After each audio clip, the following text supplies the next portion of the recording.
د افغانستان بانک په افغانستان کې د ملګرو ملتونو د سازمان د پراختیایي پروګرام د رئیس ښاغلي عبدالله الدرداري وینا چې د افغانستان بانک تر اوسه پورې توانېدلی نه دی چې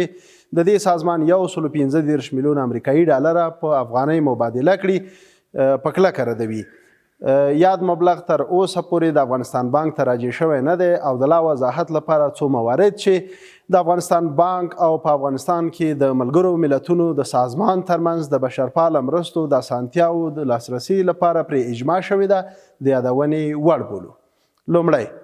د افغانستان بانک په ورځني ډول د افغانستان له سوداګریزو بانکونو سره په اړیکه کې دی او د بانکي سیستمونو په کارولو سره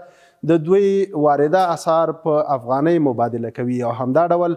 د خپلو پولي سیاستونو د ښه پلي کېدو لپاره د اسعارو لیلام یا اکشن ته هم چمتووالی لري. دوهم، افغانستان بانک د بانکونو ترمنځ د تصفیې او تسویې سیستم عملا فعال دی او د هیواد په 34 ولایتونو ته د پیسو لیږد په ښه توګه ترسره کیږي او په دې برخه کې هیڅ ډول ستونزې شتون نه لري.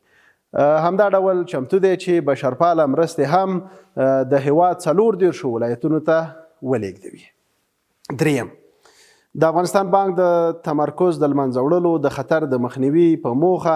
د هیواد نورو بانکونو ته د بشري مرستو د پیسو د لیږد د پروسې د اسانتیا لپاره خپل رول په ښه توګه ترسره کړی او دا موضوع په افغانستان کې د ملګرو ملتونو د سازمان له دفتر سره شریکه کړې ده. د یادونې وړ ده چې د افغانستان بانک د افغانیو کافي زیرمې په واک کې لري او تر اوسه پورې په دې برخه کې هرې غوښتنې ته مثبت ځواب ورکړی دی. له همدې امله د افغانۍ کارول په ټول هیواد کې الزامي اعلان کړي چې دا کار د افغانۍ د کافي پیسو د شتون ښکارندویي کوي.